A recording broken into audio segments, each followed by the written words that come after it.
Buenas tardes, muchas gracias por tan cálido recibimiento. Nos toca un poco platicar acerca de temas culturales, aspectos importantes que conceden en función de la identidad, de que nos preocupemos un poco de quiénes somos, en principio como personas, luego en sentido familiar y posteriormente en el ámbito territorial donde vivimos, qué expresamos y cómo convivimos con el resto de las sociedades. Me voy a mover un poquito. En la imagen inicial tenemos un cuadro tallado en madera de un maestro escultor, tallador del centro de Quintana Roo, de un pueblo que se llama Tzulá, que es una población maya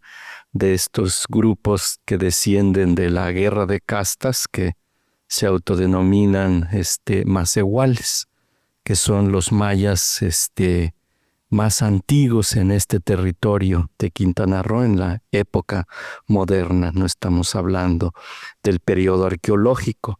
Los mayas pues tampoco es que se hayan extinguido, ahí están.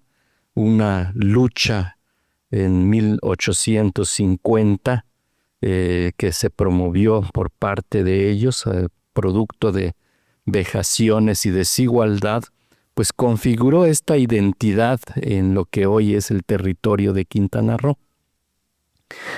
Antes pues pertenecía a la capitanía de Yucatán y posteriormente configuró lo que es en identidad el territorio de Quintana Roo para dar paso al estado de Quintana Roo posteriormente. Si nos fijamos bien en la imagen, tiene varios elementos estilísticos que van a destacar y es lo que quiero un poco reflejar en esta charla, que todos los pueblos, en absolutamente todos los pueblos, todos los grupos humanos, generamos cultura. O sea, habemos y existimos muchas sociedades y las relaciones sociales de estas sociedades son las culturas. Entonces, no hay ni cultura inferior ni cultura superior. Tampoco es que algunos nos traigan la cultura, no es que otros hagan la cultura y nos la enseñen. No hay sociedad que viva sin producir cultura. Entonces, en este sentido, la sociedad maya que dio origen al estado de Quintana Roo, pues son estos aspectos. Uno de los elementos que destacamos es una cruz que se viste con ropa, con un hipil, y entonces aparentemente lo miramos y parece la cruz cristiana que traen los españoles con la evangelización colonial, pero a nivel ideológico encierra otros conceptos. Es ese árbol importante de la estructura del cosmos que nace en el centro, pues, del universo y conecta con los planos, tanto el cielo, la tierra y ese mundo subterráneo donde muchos seres entre los muertos y una serie de deidades transitan en ese espacio, casi siempre figurado con la ceiba, pero también con el maíz. Entonces, ese va a ser un poco el simbolismo de la Santa Cruz. Además, en ese sentido femenino, pero también con aspectos masculinos, aunque siempre está vestida con un hipil pequeño, casi siempre decorado con bordados geométricos, que más adelante lo vamos a mirar, al igual que las mujeres con estos huipiles o hipiles, que son unos vestidos casi rectangulares con una abertura en el cuello una abertura para pasar el cuello, perdón. Concepto de altar, pues tampoco hay mucho como el concepto cristiano, un simple mueble, una especie de banquito que funciona como mesita, ahí se instala ese símbolo, y una de las cosas importantes que contiene pues son las ofrendas. Casi siempre se le ofrecen estos elementos porque el curso de lo sagrado y el cosmos necesita esa relación de reciprocidad, esas relaciones pues aparentemente jerárquicas, pero en un sentido pues de aportación de unos y otros. Los dioses aportan y los hombres también aportan. Vemos muchos otros aspectos como las varas que concretan las paredes o muros, el llamado bajareque, y nos preguntamos, ¿y eso es aparentemente tan simple que no necesita conocimientos? Por supuesto que sí.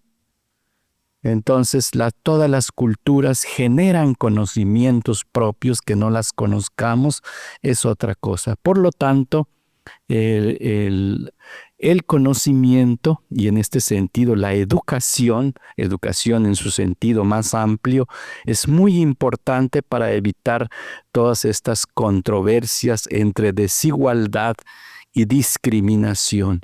Y por supuesto en el tema del racismo. Entonces pues el racismo es un tema complejo que tenemos que erradicarlo, pero no con grandes políticas públicas, sino desde la raíz, desde la parte de la familia, desde la casa, desde nuestros propios entornos y las comunidades. Todo ser humano es ser humano y que se desenvuelve en relaciones sociales crea comunidad. Y el conjunto de comunidades crean una sociedad. Y la sociedad hace funcionar espacios más grandes que son los territorios culturales, donde se desenvuelven los seres humanos y con ideas a veces distintas y a veces que confluyen, y por lo tanto ese respeto y esa tolerancia trae un concepto que a todos nos gustaría que los seres humanos fuéramos así, un término que se llama interculturalidad, donde se supone que tendríamos que actuar en equidad, sin distinción, sin rangos ni mayores ni menores, sin discriminación, sin muchas otras cosas, en el sentido de que podamos permear el diálogo principalmente para confluir en este sentido a una vida mucho más digna. Eso es lo que todos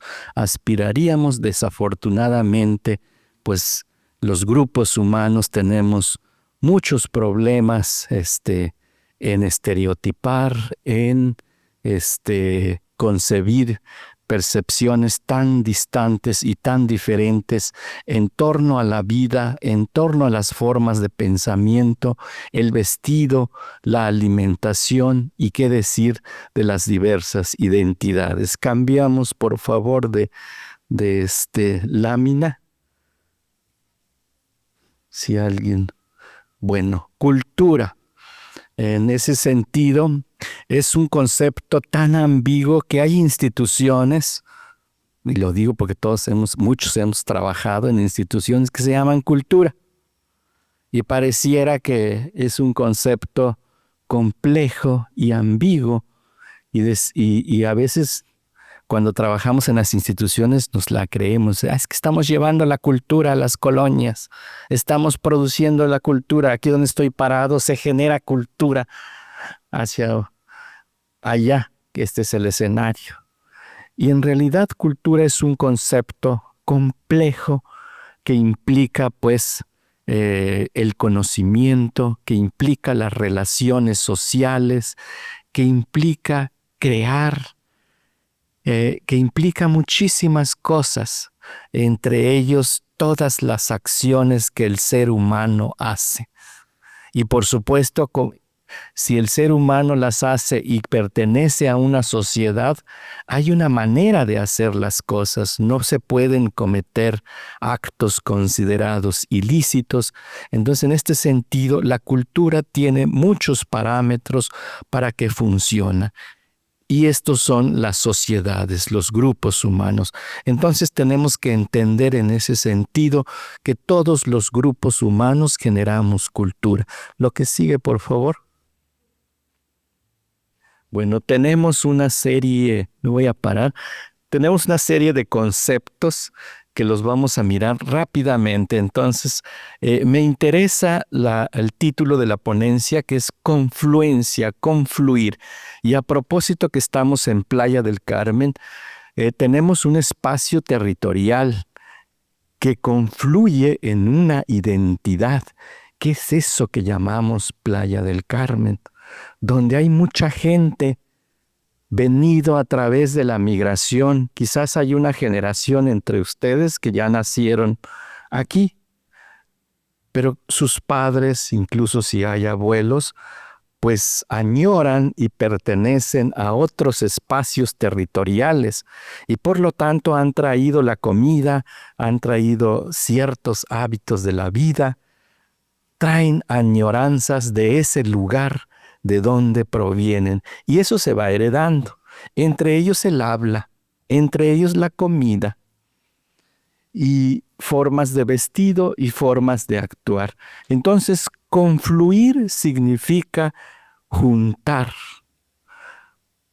y como si fuera agua. O sea, imagínense dos corrientes de agua que de repente se juntan y ya no sabemos cuál es uno y cuál es otro. Pero al mismo tiempo hace fluir diversidad de cosas dentro de ese conjunto. Y a eso nos referimos, a estos territorios donde confluyen formas de pensamiento tan diversos, donde confluyen culturas tan distintas, actividades tan distintas aparentemente, que todos conducen a una actividad económica, que es el turismo en el caso de aquí. Entonces, ¿cómo tenemos que hacer para visibilizar todas esas culturas que algunos se posicionan, nada más porque se les pega su gana, por arriba en una jerarquía y otros por abajo? ¿Quién dice que así tiene que ser? ¿O por qué funciona así? Pues todo tiene que ver con formas de pensamiento, todas estas disposiciones del pensamiento humano que hacen que se jerarquicen las cosas, pero que en realidad deberíamos de reflexionar que no necesariamente tiene que ser así. Tiene que haber un proceso de diálogo, y estamos hablando de confluencia. No es que si yo vengo de Yucatán, haga prevalecer aquí como si fuera un Yucatán pequeño. O sea, ya no estoy allá. Estoy en este nuevo espacio donde hay un ámbito del territorio, un dominio natural distinto a ese lugar. Por lo tanto, me tengo que adaptar aquí. Y entonces, ¿cómo tenemos que adaptarnos en un espacio territorial, haciendo que ninguna de las opiniones, sistemas de creencias, ideologías, ejercicios prácticos opriman a otros que se sientan superiores? Entonces tenemos las culturas locales, y lo que necesitamos crear es precisamente eso, una cultura local que se enfoque en un ámbito regional. La península de Yucatán siempre va a ser la península de Yucatán, con muchas costumbres, con muchas tradiciones, con muchas formas de vida, que no solo va a permanecer allá, sino va a prevalecer en un ámbito territorial más grande. Y por lo tanto, en esa cultura regional tiene que estar esta cultura local. Y finalmente el nacionalismo, que pertenecemos a un Estado-nación. Estas son entidades federativas que operan de cierta manera. Tres conceptos también que tenemos que mirar muy de cerca. En principio, la multiculturalidad. La multiculturalidad es cuando las diversas culturas, las diversas sociedades aprenden a convivir unos y otros, pero no necesariamente pacífica. Si alguien me está jodiendo, aprendo a convivir en ese sentido. Y digo que es normal. Eso es el multiculturalismo. La globalización es que se vuelve en un sentido muy general en todos lados, aquí, allá y en todos lados. Formas de pensamiento, diversas formas de vida también, acciones.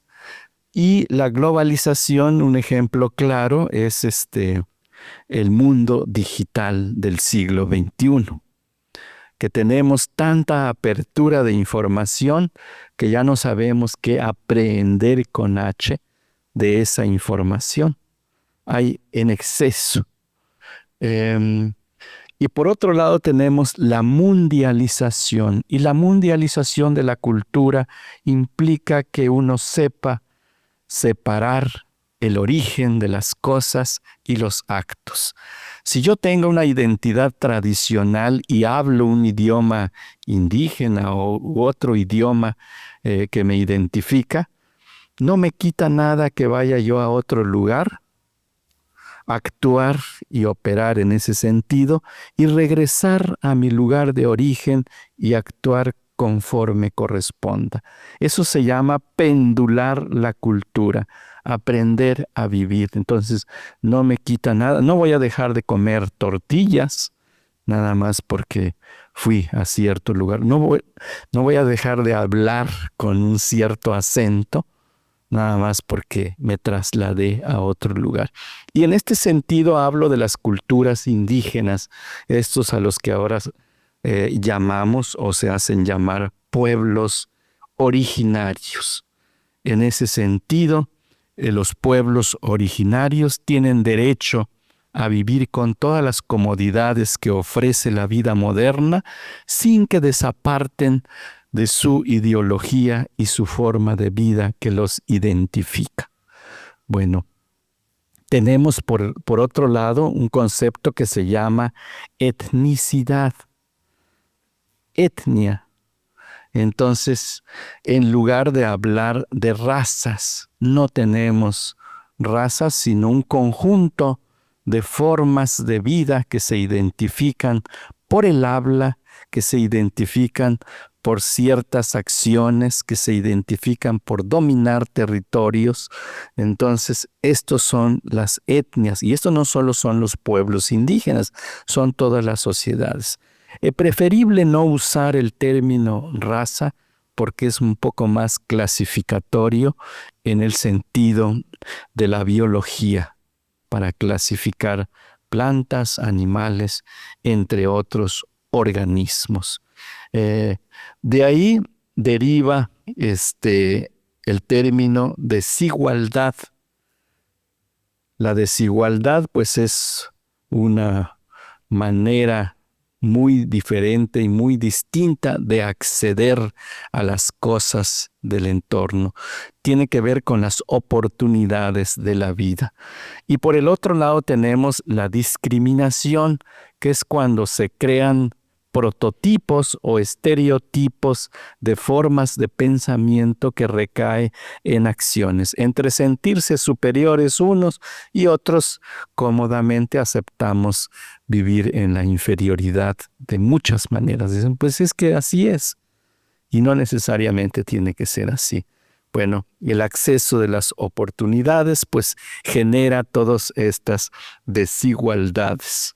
Bueno, lo importante es considerar tres términos. Uno es el respeto. ¿Y cómo voy a respetar? Pues en principio tener acceso a una educación. Y la educación, hay no solo la educación universitaria, donde aprendemos cosas muy relacionales a ciertos oficios, sino esa educación general del humanismo de la vida, donde te enseña valores principalmente. Eso te va a permitir pues que haya un sentido de tolerancia de las cosas, que no te afecte. Y por el otro va a generar un diálogo cultural en el sentido que va a aprender a mirarlas y en ese sentido pueda admirarlas, incluso respetarlas. Otros dos términos relacionados sería la mediación y la conciliación. ¿Cómo mediar en esta confluencia cultural? ¿Cómo hacer que ni uno domine tanto, ni el otro quede oprimido, sino más o menos que todos logren reflejarse? Eso es la mediación. Conciliar es precisamente sentarse a reflexionar sobre todas estas acciones del cual estamos hablando. Y finalmente, el concepto que todos nos encantaría que los seres humanos lo practicáramos sería la interculturalidad, donde no nos enojáramos que uno hace una cosa y otra cosa, sino que aprendamos a convivir de las ideologías tan distintas y que de la confluencia de eso podamos crear una cultura local que poder destacar, aprehender con H todos esos elementos que están en las confluencias y hacer destacar de ese contenido. Bueno, hasta aquí esta primera lámina, por favor, lo que sigue. Bueno, tenemos esta lámina interesante de los dinteles, los muros dinteles arqueológicos de la península de Yucatán, el templo de Kukulcán, que es el Quetzalcóatl en el centro de México, aquí Kukulcán, el pellejo de la serpiente.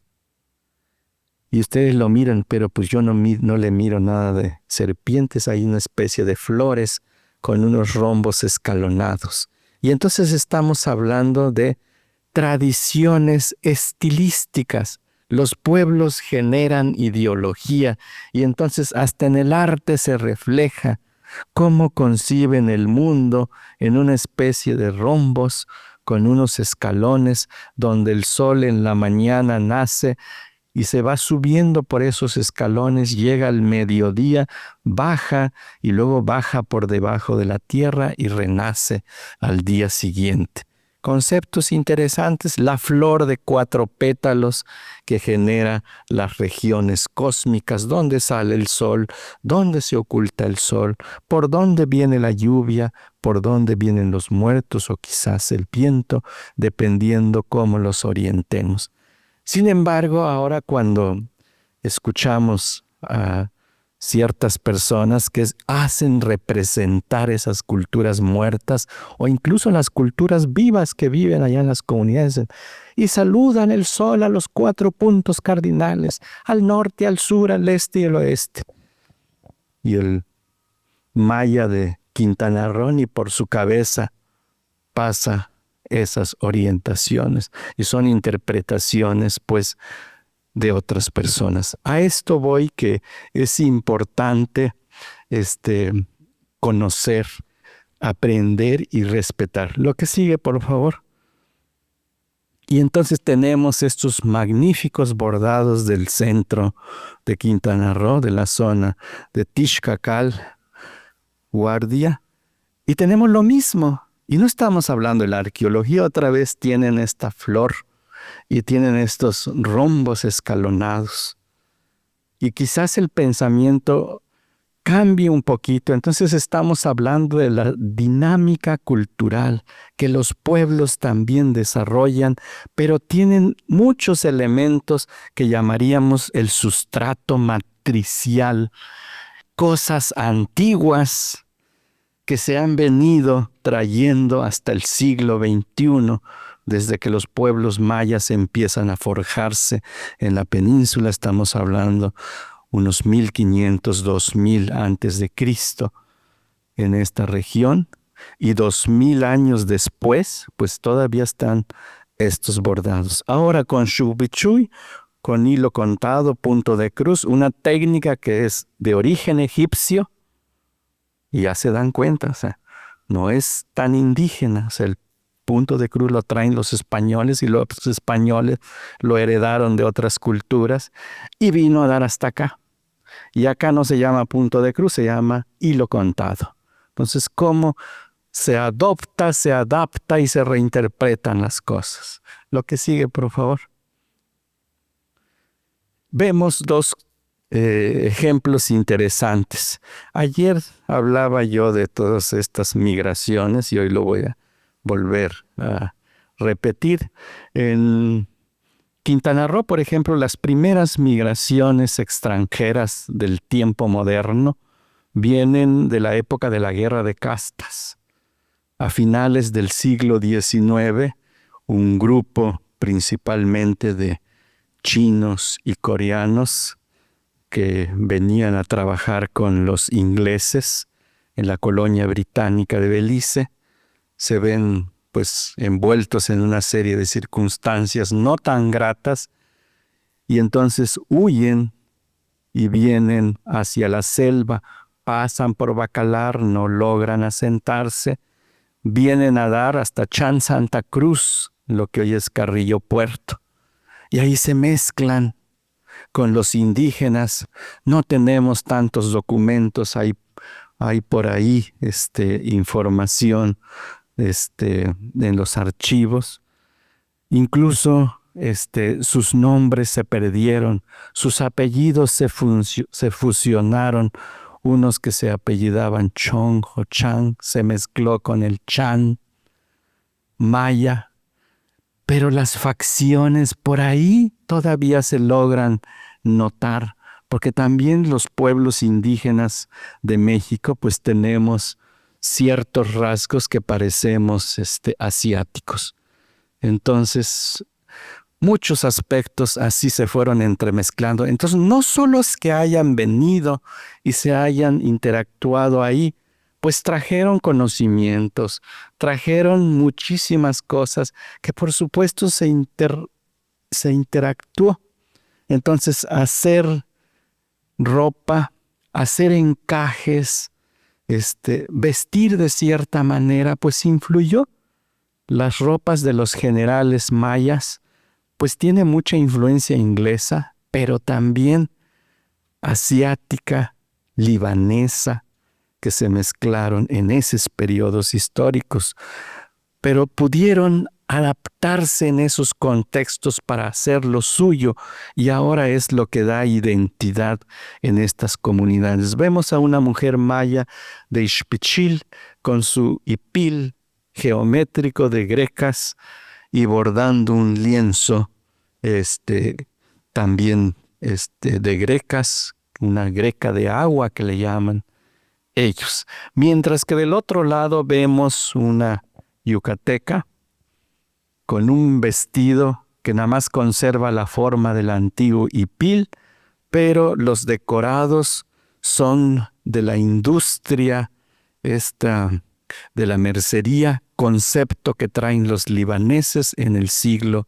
XIX. Traen los muestrarios para bordar, traen hilos, telas, incluso telas de lino, que dejan de usar los algodones. Y entonces vean las dos imágenes y vean lo que es distinto. Y ahora creemos, bueno, no solo creemos, así es la identidad de la península de Yucatán con los llamados ternos, con estos dibujos que se disponen en ramos florales, manojos, que se distribuyen alrededor de la solapa de los vestidos, incluso abajo, y los encajes. Mientras que los de este lado parecen tener todavía esa relación de hace 1000 años con la parte arqueológica. Lo que sigue, por favor, lo vamos viendo un poco más rápido. Este es un bordado maya del centro de Quintana Roo. Es el huracán y vean ese movimiento que va generando. Lo que sigue, por favor, lo vamos viendo. Los antiguos dinteles, también con sus huipiles de romboides y escalonados. Lo que sigue lo vamos viendo de cerca, ahí lo vemos. Y es lo que siguen bordando los del centro de Quintana Roo. Y ellos no han ido a ver estos sitios arqueológicos, sino es parte de lo que llamamos la memoria cultural. Lo que sigue, por favor. Este es otro fragmento de un hipil, también formado de líneas, y es lo que llamamos estilo de la representación, los estilos artísticos. Y los estilos artísticos nacen de pensamientos, formas de pensamiento, y se ponen gráficamente. No es ocurrencia de una sola persona, sino es de una convención del pensamiento. Lo que sigue. Si se van a empezar a dar cuenta, casi todo gira en torno a rombos escalonados y en medio cambian los elementos de la identidad. Y hay ciertos elementos que van uniendo los rombos, en este caso una línea diagonal y luego grecas escalonadas, invertidas. Ese va a ser el estilo artístico de los mayas del Caribe, de los mayas de Quintana Roo en tiempos modernos. Lo que sigue, por favor, lo vamos pasando un poco más rápido para que no nos perdamos. Este, por ejemplo, es de Yaxchilán, tiene una ranita por ahí. Y lo que sigue, por favor, es una recreación del huipil que trae la figura arqueológica. Lo que sigue, y ahora vemos este deshilado de los pantalones de los generales mayas. El deshilado es una técnica europea que parece ser que viene del norte de África vía Marruecos y sube por Europa y con los españoles viene a dar aquí a México. Pero en el caso de Quintana Roo es una transmisión casi directa de los ingleses. No importa que la técnica sea europea, lo interesante es la imagen que tiene que ver con esta memoria cultural de la tradición maya. Lo que sigue, por favor. Y aquí están estos generales mayas que tienen sus camisas, una especie de casaquitas de influencia inglés, de corte inglés. Lo que sigue, por favor.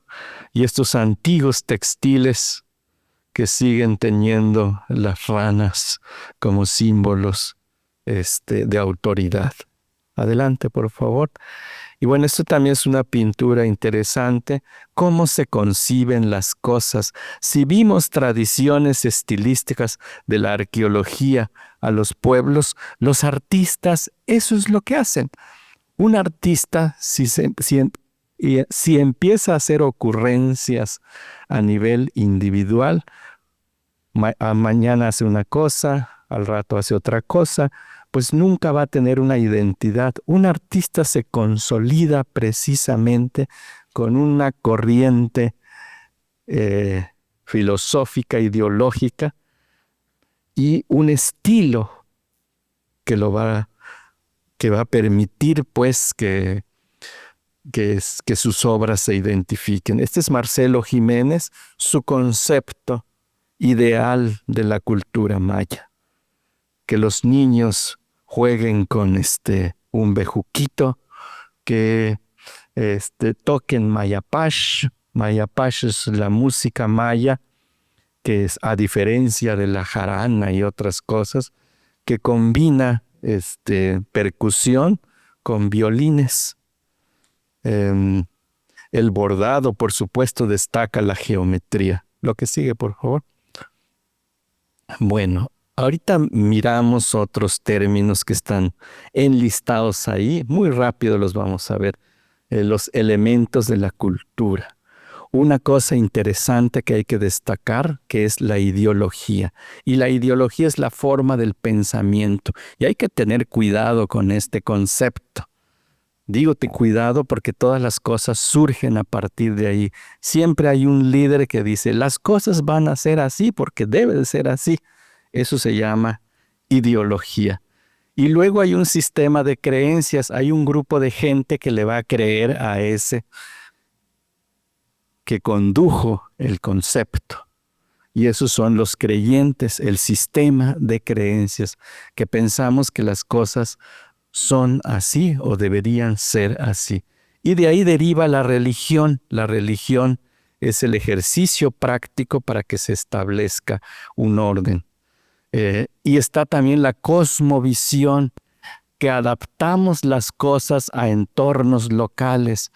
Si aquí hay ríos subterráneos, pues vamos a fundamentar sobre esas cosas. Si en otros lugares hay cerros, las cosas van a girar en torno a los cerros. Si aquí comemos maíz, somos hombres del maíz. Bueno, tenemos también valores sobre eso, por supuesto, siempre se destacan esos elementos, y hay la organización social. Se crean instituciones que van a permitir esa organización social. Los gremios, por ejemplo, es una institución. Bueno, tenemos también entre las instituciones el propio gobierno, tanto cívico como religioso. Por supuesto que se generan conocimientos en todos los casos, también tecnologías, formas de vida que van a permitir. El que sabe cocinar, pues su trabajo entre ellos es cocinar y va a poder usufructuar de eso. Un rezandero tradicional, pues va a formar su vida también parte de ello. Generan economías y lo que me interesa es casi lo último, no sé si alcanza a ver, son términos como patrimonio. ¿Qué es el patrimonio?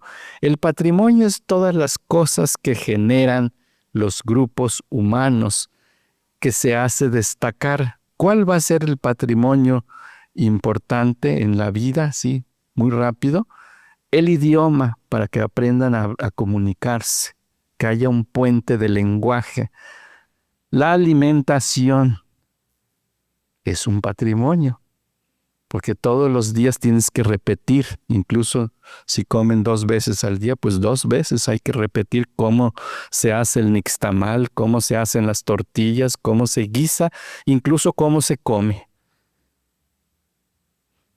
Bueno, ese es el patrimonio. Por el otro lado tenemos también dentro del contexto del patrimonio ciertos símbolos. Y esos son los monumentos. La iglesia del pueblo, antes eran las pirámides, quizás la calle principal, algún árbol, alguna cosa natural, un cenote, un cerro, que lo consideramos nuestro porque pasamos por ahí, porque le tenemos ciertas consideraciones. Entonces, eso es el patrimonio. El patrimonio se defiende, no se decreta. Por supuesto que también se puede contribuir a los decretos, pero es sobre todo aquello que amamos, aquello que es defendible. Si alguien lo destruye, somos capaces de perseguirlo y defenderlo en ese sentido. Ese es el patrimonio. Derivan también del patrimonio las tradiciones. Las tradiciones son acciones con el que el pueblo se identifica y que los repite constantemente. Entre ellos las fiestas son tradiciones. Ciertas acciones también que hacemos, como por ejemplo hacer tamales, cierto tipo de tamales, cómo comerlos, son parte de las tradiciones, en este caso culinarias. Bueno, el patrimonio genera lenguaje, comunica, genera formas en que nos permite el diálogo, nos permite accionar cosas a partir del diálogo. Por eso comunica. Entonces es lenguaje. También genera arte. ¿Y qué es eso que llamamos arte? No es lo que nos enseñan los profesores en nuestras clasecitas donde nos inscribimos, las bellas artes, que eso también entra en el precepto esto de desigualdad. El arte es aquello que admiramos entre el concepto de belleza, entre el estilo, entre la forma de vida. Entonces, la moda precisamente es un estilo de la vida. Exaltamos las cosas y no me estoy refiriendo solamente al vestido. La moda son muchas cosas que hacemos destacar. Entonces son formas de vida. Y por lo tanto, todo esto de lo que hablamos desde la ideología, la religión, la cosmovisión, generan identidad. Identidad es todo el conjunto de cosas que nosotros hacemos y suponemos, o no solo suponemos, hacemos de una vida de ello que nos representa, nos dignifica y nos identifica, y eso es por lo tanto el concepto que generamos de identidad. Y una identidad, por supuesto, que se defiende cuando alguien no hace bien las cosas. La tortilla no se hace así, se tiene que ser así. Eso no me lo voy a comer porque eso no lo considero alimento. O quítate ese zapato que tienes, límpialo, ponle tal cosa. En el caso de las tradiciones locales, a veces criticamos, decimos, bueno, esos músicos no tocan bien la jarana, así no es esa jarana. Han afinado el oído de tal manera que entienden los parámetros de la tradición. Entonces, muchísimas cosas que podemos poner ejemplos tan claros en ese sentido que nos genera, pues, la identidad. Lo que sigue, por favor. Bueno, aquí ya lo explicamos, lo pasamos un poquito más y vemos estas escenas, por ejemplo, la representación de la identidad y de las tradiciones. ¿Quiénes tienen derecho de usufructuar y de representar? Estos son, por ejemplo, de una comunidad indígena del municipio de Felipe Carrillo Puerto, creo que es Jacil Sur. Y son indígenas representando su cultura, no están en su contexto, creo que se fueron a una ciudad y están desfilando y llevan sus ropas. Pero esa no es la cultura, es una representación de su cultura, fuera de su contexto. También los grupos humanos se autorrepresentan en otros espacios. Hacer Hanal Pichán por ahí por mayo nada más porque un funcionario me dijo que haga yo. Eso es una representación de mi propia cultura, pero no es propiamente la tradición. La tradición tiene que ser en los días de muertos. Pero vienen otras personas, van y le compran su ropa a estos indígenas y se suben a estos escenarios. La danza del Mayapash, eso no es la danza del Mayapash, es una representación de la danza de Mayapash. Entonces también aprender a ubicarnos en donde nos posicionamos son formas de respeto. Lo que sigue, por favor. Bueno, esto lo brincamos, no es tan importante. Este es un ejemplo del centro de México, un mural del centro de México. Y quiero platicarles aquí un poco de los peligros, los riesgos del nacionalismo mexicano. El nacionalismo mexicano comienza como política pública en 1930 más o menos, hacia esas décadas, y fueron culminando hacia los 70s y en unos lugares se extendió hasta por ahí por los 80s. ¿Qué significa el nacionalismo mexicano? Crear ciertos estereotipos locales, y si no lo hay que inventarlo. Entonces, cada estado tenía que tener su himno, su indumentaria que lo represente y otros muchos elementos. ¿Y qué se producía con eso? También un pensamiento homogéneo para que todos tuviéramos una conciencia de país, que pudiéramos amarlo y defenderlo. Hasta antes de ese periodo, lo que sucedía en una región, en otra región no les importaba para nada. Entonces, contribuir a esa homogeneización Pues eso es la política del nacionalismo. Y aquí está, por ejemplo, estos elementos del maguey. Comen gusanos de maguey, extraen el aguamiel del maguey para hacer el pulque. Y aquí en la península de Yucatán, pues ni se nos ocurre eso, ni nos interesa, ni nos ocupa, ni nos preocupa. Aquí son otras cosas, aquí la chaya, aquí muchos otros elementos. Y si llevamos nuestra chaya por ahí, nos van a decir también, ¿y a poco eso es comible? Bueno, a eso me refiero, de que son procesos de aprehensión de la naturaleza y que los volvemos parte de nuestra vida. Lo que sigue, por favor. La diversidad cultural es cuando coexisten e interactúan muchas culturas. México, por ejemplo, tiene 68 pueblos con sus propios idiomas, con una gran cantidad de variaciones de los mismos idiomas. Entonces el náhuatl, por ejemplo, tiene como 10 o 15 variantes dialectales, que son sus dialectos. O sea, cada idioma tiene su dialecto. El español también, el español yucateco con el español de Chihuahua, pues son completamente distintos. Si sentamos dos personas, van a necesitar tiempo para que se puedan entender. Entonces, ciertos términos varían. Por ejemplo, el español de la península tiene muchos términos adaptados del maya, del centro de México, del náhuatl, en el sur del mixteco y zapoteco, y así sucesivamente. Lo que sigue, por favor. Bueno, este es un mapa de Luis Covarrubias, de lo que él como artista pensaba lo que existe en México.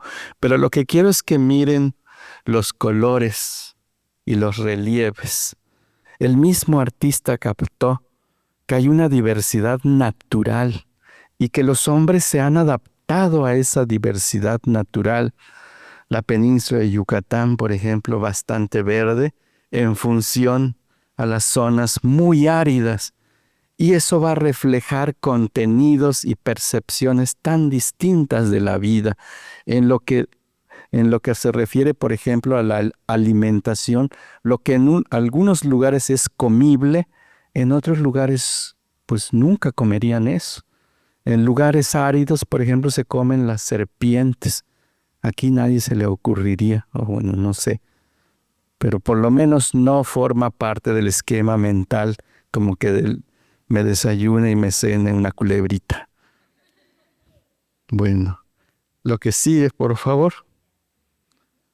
Y así sería como un poco la diversidad de lenguas que muchos de nosotros hemos discriminado por desconocimiento. Entonces, y porque no hemos sido capaces también de aprender, muchos de nuestros idiomas se van perdiendo con las generaciones porque no les damos la importancia. Nacen nuestros hijos y empezamos a hablarles en español. Cuando reflexionamos, pues ya crecieron y no aprendieron nuestros propios idiomas locales. Lo que sigue, por favor. Bueno, procesos culturales tan complejos, tan distintos, eso sí es insoslayable. Los pueblos se adaptan a condiciones muy distintas.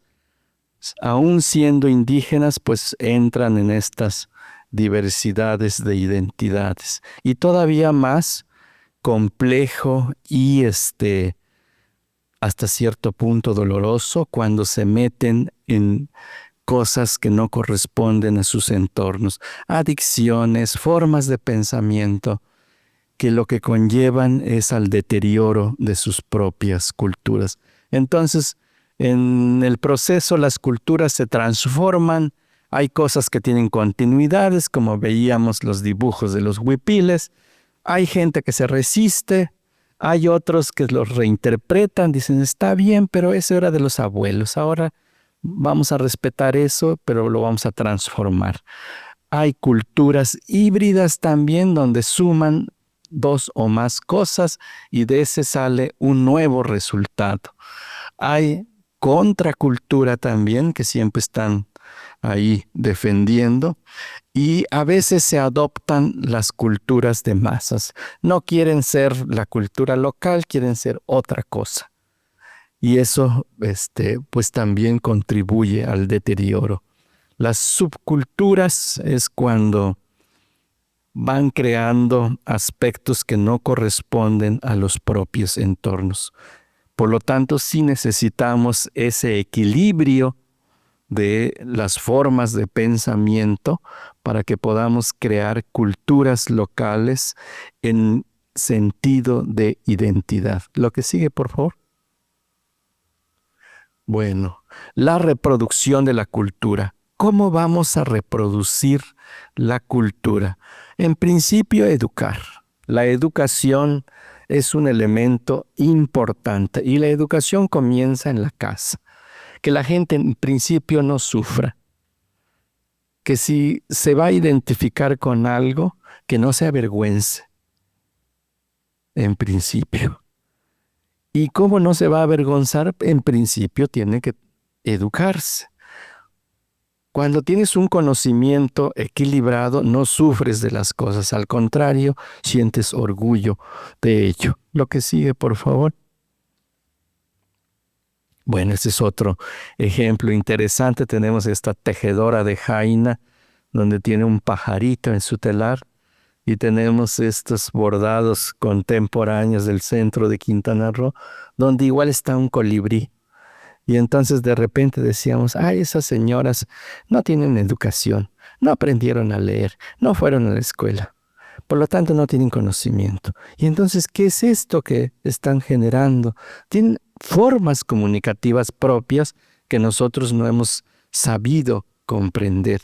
Entonces son lógicas distintas que tenemos que aprender a respetar y a valorar y a mirar en sus propios contextos. Lo que sigue, por favor. Bueno, ya habíamos dicho que la ideología es un término importante, que todas las cosas empiezan allí. La construcción de la ideología son formas de pensamiento. Entonces, cuando hablamos de ideología, hay que tener mucho cuidado. Lo que se genera en una religión es ideología. Lo que se genera en una empresa es una ideología. Lo que se genera en una institución es ideología. Por supuesto que todos debemos de tener ideología. Y entonces hay que capitalizar la ideología en un sentido positivo y no en el sentido negativo que repercuta a condiciones discriminatorias y de desigualdad. Lo que sigue, por favor. Bueno, este también lo vamos a mirar rápidamente. ¿Quiénes reproducen la cultura? Nada más me voy a quedar con el primero. Lo importante es que distingamos a unas personas que se llaman portadores de tradición, que son aquellos que viven en su propio contexto, que hacen de ellos su identidad, porque los demás son promotores culturales, investigadores, mediadores, administradores. Unos son representantes porque creen que los sujetos portadores no pueden a sí mismos, entonces se hacen nombrar representantes. Y otros más listos se suplantan, dicen, yo soy el danzante de Mayapache. Ese de Carrillo Puerto no sale y no lo hace bien. Bueno, esos son los suplantadores. También a veces la gente actúa consciente, inconsciente y perjudicial. Hay unos que no se dan cuenta que lo que están haciendo no está bien. Y otros, por supuesto, bien que lo saben. Y otros, además de saberlo, lo hacen con dolo. Entonces, eso es perjudicial. La finalidad de las cosas es la visibilización de las culturas, la protección y la salvaguardia.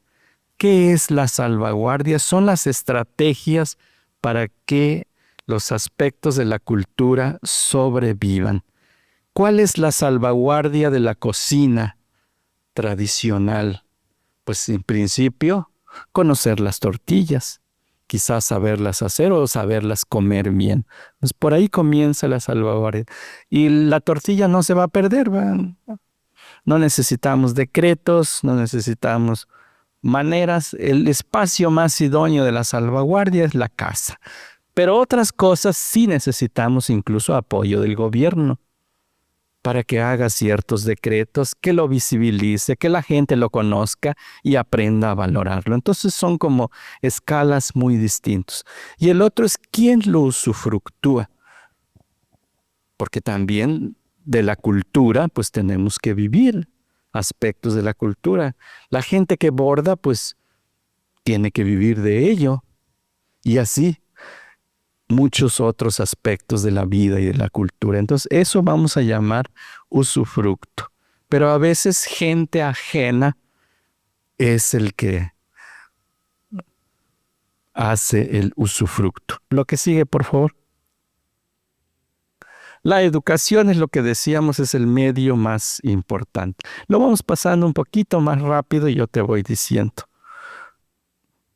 Bueno, no solo en las escuelas se transmite la educación. Antes, te regresas al anterior, por favor. Perdón, no el que sigue. Esta es la educación también. La mejor manera de aprender a cocinar es estar en la cocina. Y no es lo mismo cocinar en tu casita unas raciones para la familia que ir a cocinar para una fiesta. Entonces, es ahí donde se aprende, no solo la escuela formal, sino diversos ámbitos donde uno se educa. El que va a hacer la milpa, los jóvenes, los niños, los empiezan a llevar al monte, primero para que conozcan las plantas, después cómo tumbar esas malezas para construir la milpa y cómo sembrar. Y luego cómo cuidar las plantas hasta que finalmente se cosecha y se almacena. Lo que sigue, por favor, lo más rápido. Pasamos nombre. Bueno, ya hablamos del patrimonio, los pasas un poquito más rápido, por favor. La UNESCO distingue dos criterios clasificatorios del patrimonio, material e inmaterial. Antes le llamaban tangible e intangible, pero no todas las cosas se tocan. A veces son efímeros. Por ejemplo, el culto a los muertos. Sí podemos tocar los altares, sí nos podemos comer los tamales, pero es una tradición que solo se hace una vez al año y se va. Por lo tanto, es un patrimonio inmaterial. Lo que sigue, por favor. Los monumentos son materiales. Lo que sigue, que es cómo se transmiten. Y la migración. Y miramos este concepto y ya pasamos rapidísimo, casi al final. Migrar, pues, es trasladarse de un lugar a otro, dejar esos aspectos que hemos platicado, la identidad. Dejamos la casa, dejamos el territorio, dejamos nuestro idioma, dejamos nuestra comida, mil cosas para ir a otro lugar. ¿Cuáles son las razones? Muchas razones. Hay razones económicas, hay razones de violencia, hay múltiples aspectos que podemos enlistar.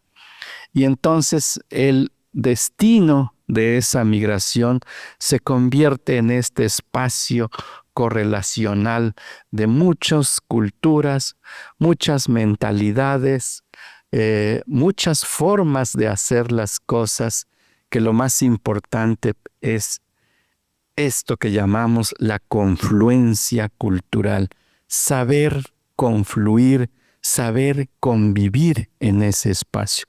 Lo pases lo demás, por favor. Bueno, eso ya lo pasamos un poco más rápido. Nos vamos hasta más adelante. Por favor, más adelante, más adelante. Bueno, este es como los paraísos de ustedes. Interesantes. En principio, hay un territorio. un nuevo territorio. Son ciudades tan nuevas que todavía se puede hablar con la gente que llegó, o incluso con los descendientes casi directos que la gente llegó, se les llama fundadores.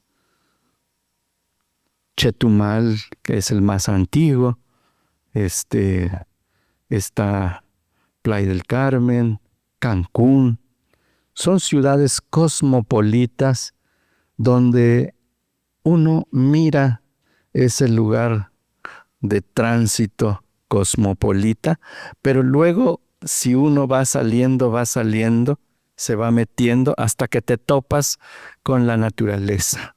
Otra vez la selva, donde están los pájaros, donde están otro tipo de animales, y hasta ellos mismos tienen ciertas interrelaciones. Entonces vas encontrando como capas y escenarios de formas de vida. Y esas formas de vida han aprendido a convivir. Hace rato me salí a caminar y hasta un mapache se cruzó ahí entre. Y ese es un animalito, pues también tuvo que adaptarse a estas nuevas condiciones. Y esa es la confluencia cultural. Ni siquiera le da miedo ya cruzarse por ahí. Lo que sigue, por favor. Estas metrópolis, pues que tienen muchas interconexiones, ofrecen muchísimas cosas, sobre todo el aspecto humano de la economía, de las formas de vida, pero tienen también pues muchas problemáticas que tenemos que aprender a mirarlas y a enfrentarlas. Y uno de los aspectos importantes es la identidad. ¿Cómo construimos una identidad local sin que se contravengan y contrapongan las múltiples identidades? Todas son importantes. Lo importante es que se aprenda a convivir y a destacarlas. Por supuesto que estos extranjeros que traen el capital es importante, pero también es importante todas las personas que lo hacen funcionar. Entonces creo que los aspectos de la vida y de la cultura también tenemos que atenderlas. Tiene que haber dónde se distribuya el maíz o por lo menos los insumos para hacer tortillas, porque nosotros comemos tortillas, no comemos panes y otras cosas. Tiene que haber un lugar donde pueda uno adquirir la chaya, porque si no dejamos de ser de la península de Yucatán. Y así otros aspectos que forman parte de la identidad. Lo que sigue, por favor. Bueno, ese ya lo pasas más rápido, por favor, que son listados. Tenemos ahorita una serie de imágenes de las migraciones del siglo XIX y fueron cosas, aspectos humanos y fuertes, crueles, diría yo, porque no es como ahora, dice, ay, no me adapté y me regreso. En ese entonces no te podías regresar y ni modo te perdías de toda tu filiación cultural y te quedabas. Todos estos chinos, coreanos, que llegaron en el siglo XIX, pues ya no pudieron regresarse. Y muchos de ellos eran hombres, entonces tuvieron que relacionarse y casarse con mujeres mayas y se fueron absorbiendo en ese contexto de las familias. Lo que sigue, por favor. Y no solo en la península, en muchas partes de México.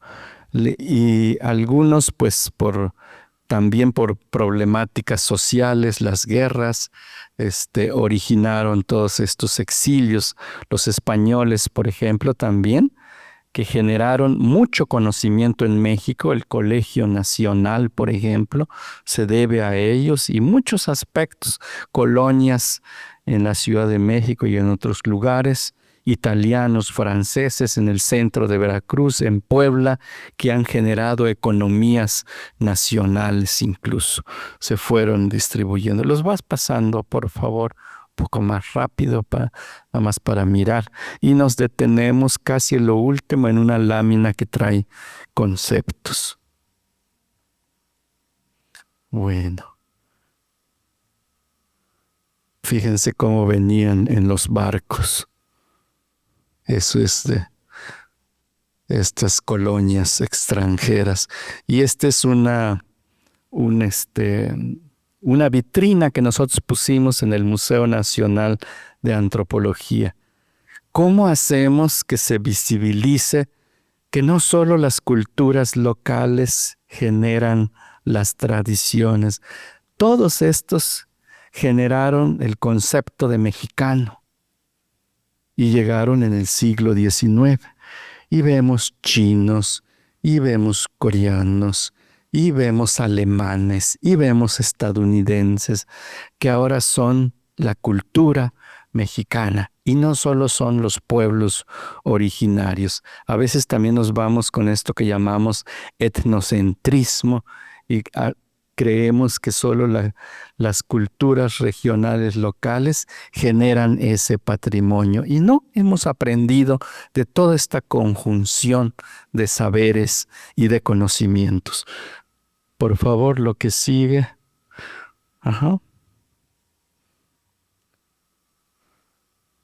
Estos chinos entre población maya. Lo que sigue, por favor. Bueno, el diálogo intercultural. Eso es lo que todos quisiéramos que sucediera en una confluencia como este territorio de Playa del Carmen. Es importante que los sectores sociales y culturales aprendan a convivir bien, y aprender a convivir bien es el diálogo. Lo que sigue, por favor. Vemos estas imágenes donde la gente se pone de acuerdo, entre comillas. Lo que sigue, por favor, los llamados asambleas de los pueblos originarios. Y esto es lo que aspiramos, el concepto de la interculturalidad, convivencia e interacción respetuosa entre personas y grupos de diferentes culturas bajo el principio de diálogo. Y culminamos con esta lámina: la convivencia cultural es prioritario. Lo que da origen a la interacción cultural, para que yo con él, con ella, pueda aprender a hacer cosas. Y tenemos que generar la etnicidad. La etnicidad, pues, es esta capacidad en el sentido de la identidad y no a partir de estereotipos, no al concepto de raza. Por supuesto que hay que desechar estos términos de desigualdad. Bueno, no, los términos no, las acciones de desigualdad, de discriminación, y hay que priorizar el respeto. Hay que aprender a ser tolerantes. Hay que conducir al diálogo cultural. ¿Por qué unos hacen así las cosas y otros así? ¿Y cómo hacer que las cosas confluyan? Y finalmente, lo que ya habíamos dicho, la interculturalidad. La foto, por favor. Culturas tan diversas. No crean que los pueblos indígenas todos viven en la interculturalidad. Incluso en la península de Yucatán, de un pueblo al otro, no, esos mayas de allá no deberían hacer así. Esos visten muy mal, hablan mal, no se les entiende. O sea, por los seres humanos así somos. Yo también soy de origen náhuatl, y por ejemplo me preguntan los de mi pueblo, me dicen, oye, ¿y tú les entiendes a los de Guerrero? Esos no hablan bien, hablan muy raro. Esos no comen bien, sus tortillas son así como miniatura, tortillas las nuestras, ¿no? Entonces, tampoco pongamos de ejemplo a las culturas indígenas.